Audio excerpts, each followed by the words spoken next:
우리 각자에게 주어진 진정한 소명이란 오직 자기 자신에게로 가는 것, 그것뿐이다.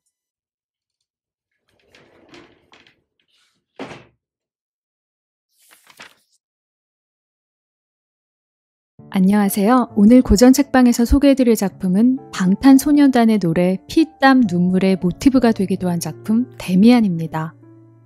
이 책은 총탄 앞에 수많은 젊은이들의 꿈과 이상이 허무하게 쓰러지던 1차 세계대전 중에 쓰여졌다가 전쟁 직후인 1917년에 발간된 책입니다. 전쟁이라는 파괴적 상황 속에서 기성세대의 낡은 이념은 무너졌고 몸과 마음을 다친 청춘들은 갈 곳을 잃었고 모두가 전쟁의 상처와 폐허를 딛고 새로운 세계를 건설하지 않으면 안 되는 시대였죠. 이런 혼란의 시대에 이 책은 파괴된 세계를 딛고 자신만의 꿈과 소명을 찾아 나선 주인공 싱클러의 모습을 통해 길을 잃은 사람들, 무너지는 세계를 경험한 사람들이 어떻게 길을 찾아 나서야 하는지를 보여주며 큰 인기를 얻었습니다. 이 작품을 쓴 헤르만 헤세는 1877년에 독일 남부의 신학가 집안에서 태어났는데 인도에서 선교 활동을 했던 외조부의 영향을 받아 젊은 시절에 인도, 말레이시아, 스리랑카 등 동양권 국가를 여행하며 동양 문화와 불교 사상에도 심취합니다. 이후 그는 특정 종교나 문화에 국한되지 않는 다양성을 가진 세계관을 선보이게 되죠. 소설가로 본격 활동하던 헤세는 아들과 아내의 정신질환으로 인한 가정생활의 실패, 그리고 전쟁에 반대하는 자신을 향한 독일 강경파 여론의 압박 등으로 본인도 평생 우울증과 정신질환에 시달렸는데요. 정신분석학의 거장인 칼 융을 만나 치료를 받다가 사회에서 강조하는 사회적 자아가 아닌 자기 내면의 무의식에 숨어있는 진짜 자아를 찾는 것이 삶의 목표라는 정신분석 이론을 접하게 됩니다. 그리고 이를 자신의 문학작품에도 반영하게 되죠. 그래서 데미안, 시다르타 같은 헤세의 대표작들에는 늘 세상을 등지고 자신만의 길을 찾는 구도자들이 등장합니다. 하지만 개별적인 노선을 강조하는 이런 헤세의 작품 세계는 전체주의를 강조하는 독일 나치 체제 하에서 핍박을 받게 되고 결국 그는 중년의 스위스로 망명해 은둔의 삶을 살게 됩니다. 그러다 나치즘이 붕괴된 1946년에 나치즘에 대한 저항문학가의 상징으로 여겨지던 그는 노벨문학상을 수상하게 되죠. 데미안에는 세상이 규정한 선과 악의 세계를 뛰어넘어 자신만의 제3의 세계를 찾아 나서는 싱클레어란 인물이 등장하는데 작가는 이 제3의 세계는 선과 악, 이성과 본능 등 모든 이분법적인 경계가 사라지는 카오스적 세계이고 용기를 갖고 이 카오스적인 세계를 경험하는 사람만이 진정한 자기 자신을 발견할 수 있다고 강조합니다. 니체가 말한 춤추는 하나의 별을 잉태하기 위해선 내면의 카오스를 간직해야 한다라는 말과도 맞닿아 있는 대목이죠. 그럼 진짜 자신의 모습을 찾기 위해 피, 땀, 눈물을 쏟는 주인공 싱클레어를 만나러 1900년대 초반의 독일 소도시로 가보시겠습니다. 라틴어 학교에 다니는 10살 소년 싱클레어에게 세상은 부모님의 사랑, 깨끗이 씻은 손과 옷까지, 신앙과 규범이 있는 선의 세계와 술 취한 불황자, 지저분한 음식, 거짓과 폭력이 있는 집 밖의 악의 세계로 나뉘어져 있었습니다. 싱클레어는 사람은 항상 선의 세계만 머물러야 한다고 굳게 믿고 있었는데 어느 날 우연히 동네 불량배 소년 크로머와 어울리다가 자신이 방앗간집 사과를 훔쳐냈다고 허세스러운 거짓말을 하게 됩니다. 그러자 크로머는 방앗간집에서 사과 도둑 신고하면 2마르크 준댔는데 나 너 신고해야겠다 라고 으름장을 놓습니다. 싱클레어는 이를 말리기 위해 이후 크로머의 노예가 되고 말죠. 그의 심부름을 대신하고 걸핏하면 집에서 돈을 훔쳐 그에게 갖다 줍니다. 싱클레어는 이제 자신이 선의 세계에서 멀어져 악의 세계로 들어섰다고 생각하며 죄의식과 수치감에 사로잡힙니다. 이 무렵 학교에 데미안이란 어른스러운 학생이 전학 오는데 데미안은 뭔가 피치 못할 악행을 저지르고 죄의식에 사로잡혀 있는 듯한 싱클레어를 눈여겨보다가 싱클레어, 남다른 의지와 힘을 가진 사람은 겁쟁이들 눈에 악행으로 보이는 것도 저지를 수 있어. 하지만 겁쟁이들이 바라는 대로 죄의식에 시달려선 안 돼. 라고 말해줍니다. 이는 남들이 악행이라고 말하는 것을 저지르면 항상 벌을 받아야 한다는 선생님이나 부모님의 가르침과는 다른 것이었죠. 선과 악이 모두 공평하게 존중받는 제3의 세계를 믿는 듯한 데미안은 이렇게 말합니다. 난 우리가 모든 걸 존중하고 거룩하게 여겨야 한다고 생각해. 인위적으로 반으로 나눈 다음 공식적으로 인정한 절반만이 아니라 세계 전체를 말이야. 싱클레어는 이런 데미안에게 자신이 한 거짓된 행동과 크로머의 괴롭힘에 대해 고백하고 데미안의 알 수 없는 조치 덕분에 크로머는 어느 날부턴가 더 이상 데미안을 괴롭히지 않게 됩니다.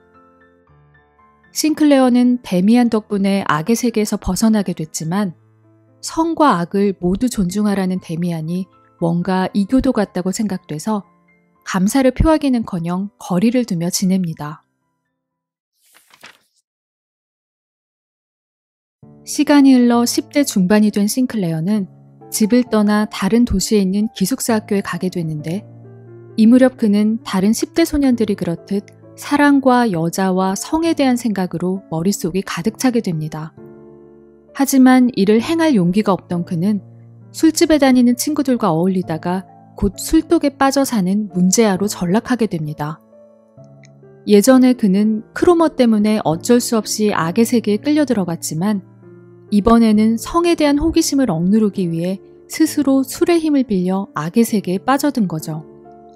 그러다 공원에서 만난 한 우아한 소녀를 보고 첫눈에 반한 그는 우아한 그녀에게 걸맞는 사람이 되기 위해 다시 스스로 방탕한 악의 세계를 탈출해 모범적인 선의 세계로 돌아가기로 결심합니다.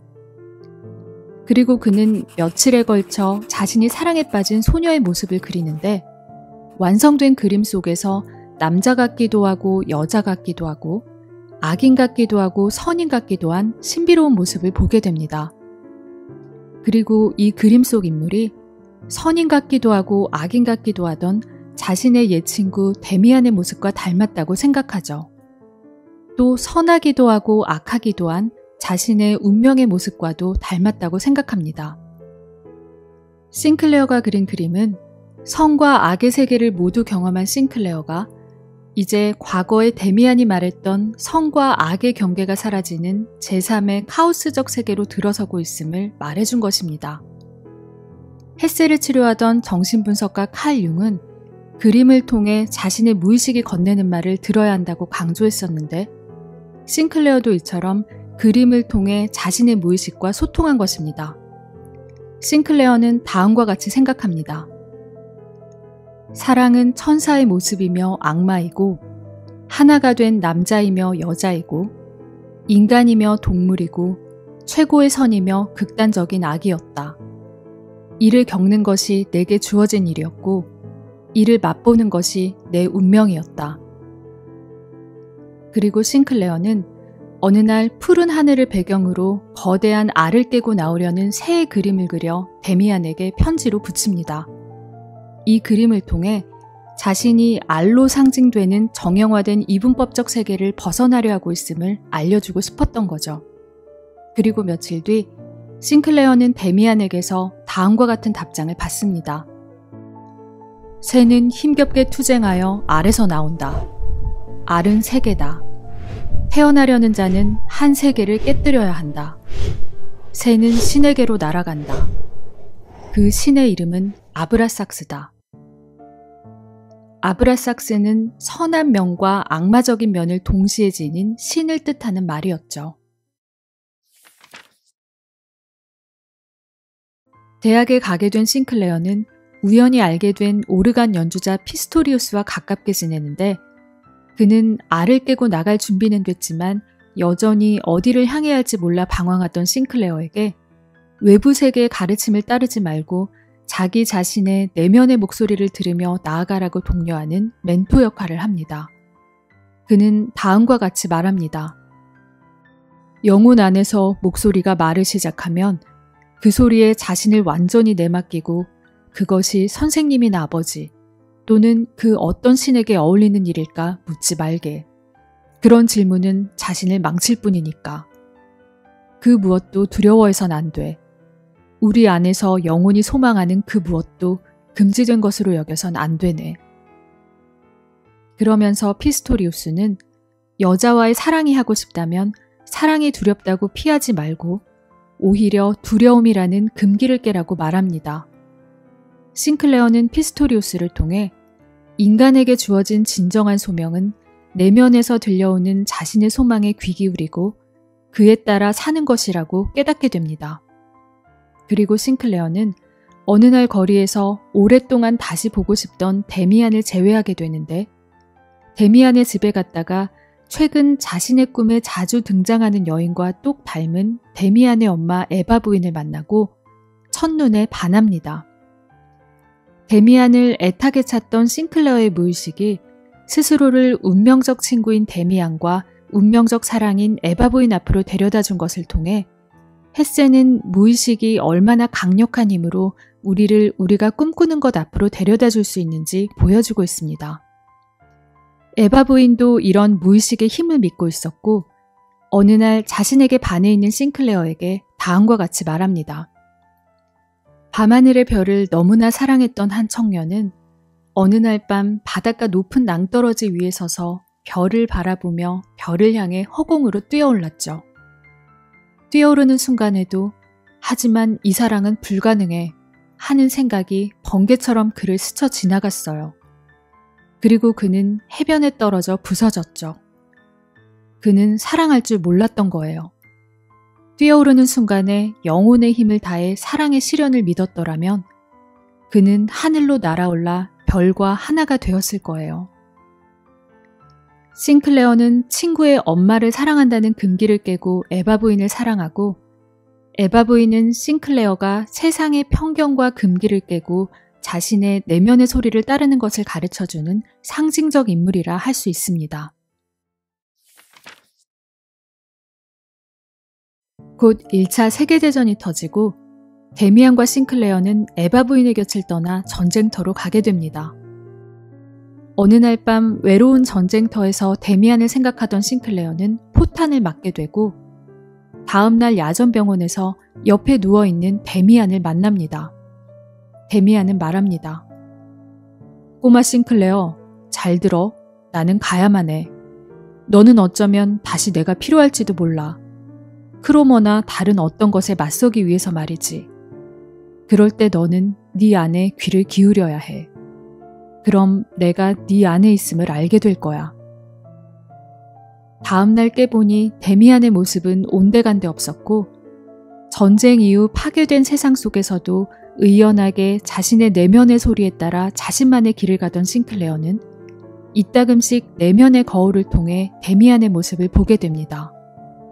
소설은 여기서 막을 내리죠. 헤세는 데미안이 싱클레어의 또 다른 진짜 자아라는 말을 했는데 우리 안에도 우리의 발견을 기다리는 진짜 자아가 숨어 있을 것입니다. 그 진짜 자아는 우리가 남들의 시선과 편견과 금기로 가득한 세계를 깨부수고 날아오를 준비가 되었을 때 우리를 찾아오겠죠. 그리고 푸른 하늘은 알을 깨는 힘겨운 투쟁을 감내한 사람들만의 몫일 것입니다. 오늘 요약 내용이 마음에 드셨으면 좋아요와 구독 잊지 마시고요. 편안한 밤 되세요. 감사합니다.